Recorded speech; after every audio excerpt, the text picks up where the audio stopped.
Hello, Clark. I've been expecting you.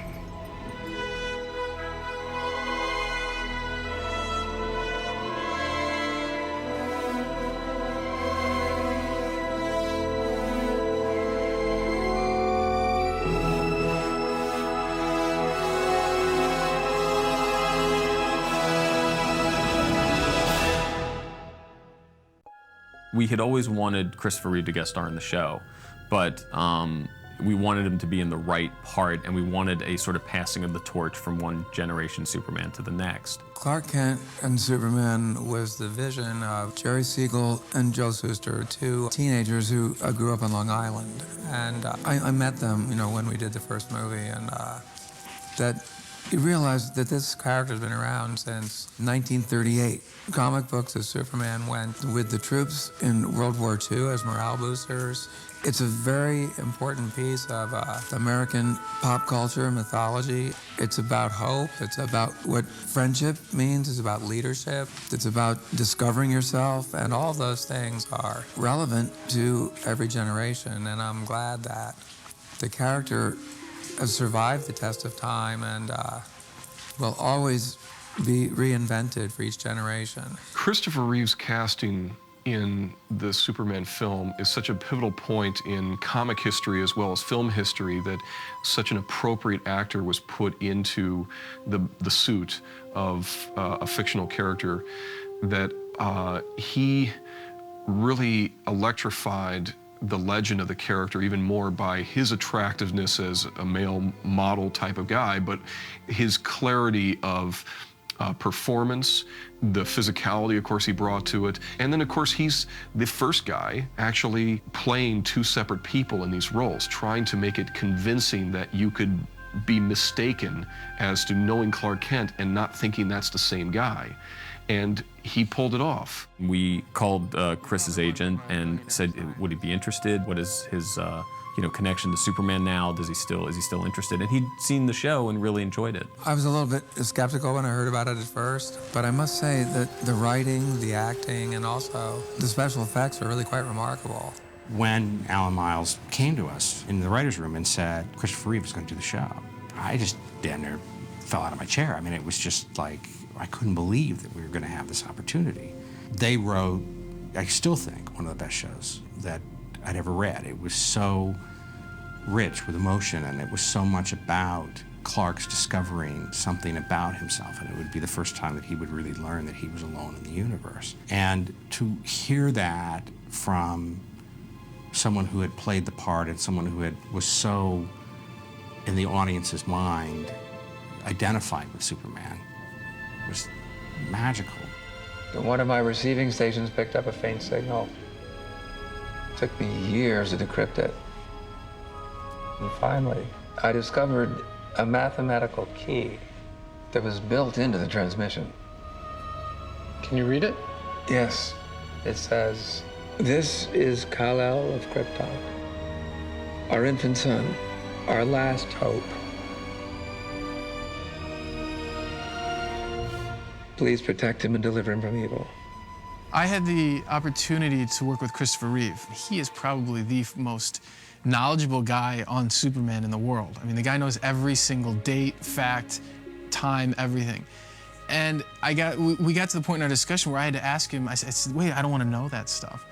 And I explained to him that luckily, growing up, I had seen the Superman films, but I didn't know them so much. I didn't follow the mythology all that much. And so when I came onto Smallville, even when I read the first script, I didn't have that knowledge in my head floating around.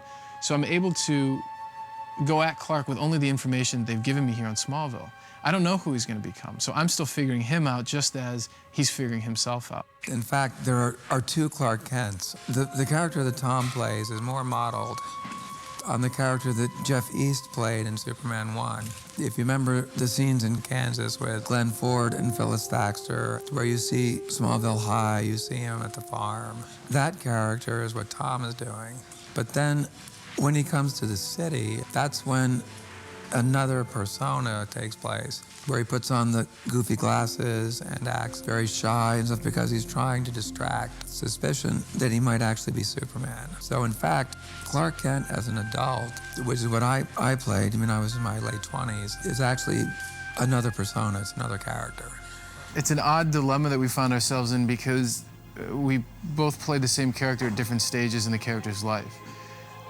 So a lot of the information that he had was about a character who I don't know, as well as the character that I'm playing differs slightly from what the background he had when he played Superman. He brought a real humanity to the character because I think he treated the character with respect.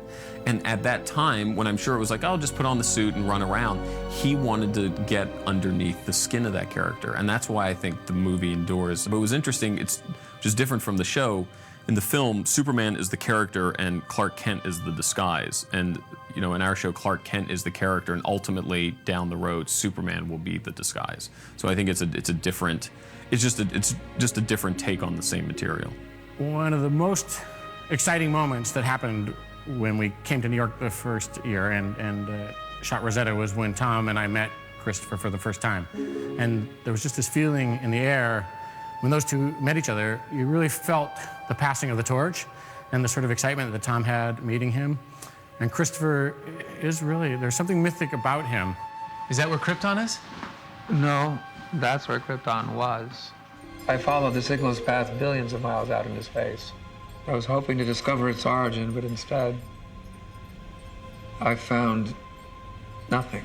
So season 2 was a slow revelation of who Clark was and where he came from. And Christopher Reeve was sort of like, where it all climaxed in a way. Right, and we wanted him to have, you know, he is such an sort of an iconic figure in Superman that we wanted him to have that same sort of presence on screen.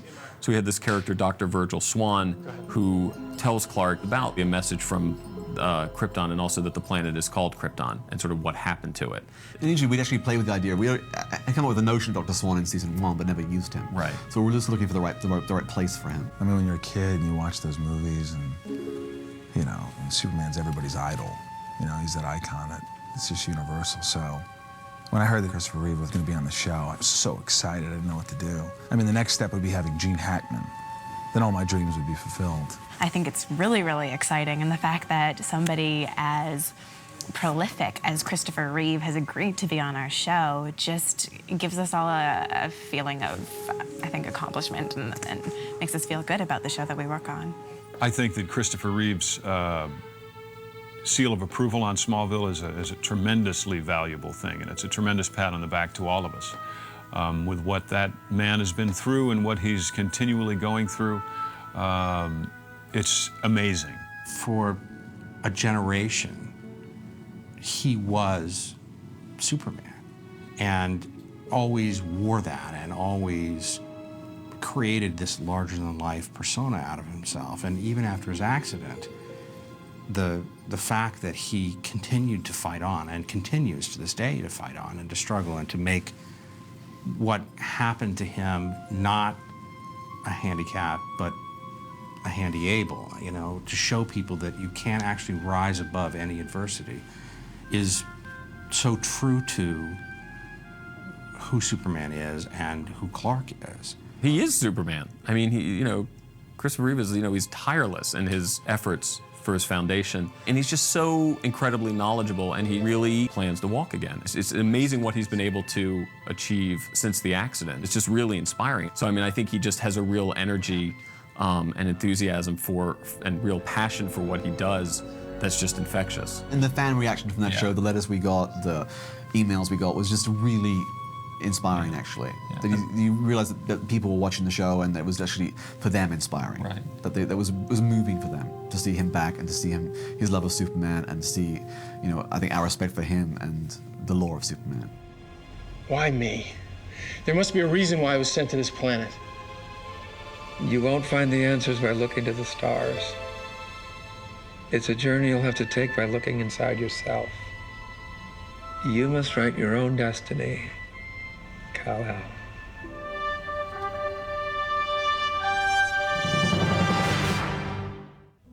Please help us conquer paralysis. Call the Christopher Reeve Paralysis Foundation at 1-800-225-0292. Or visit the CRPF website at christopherreeve.org.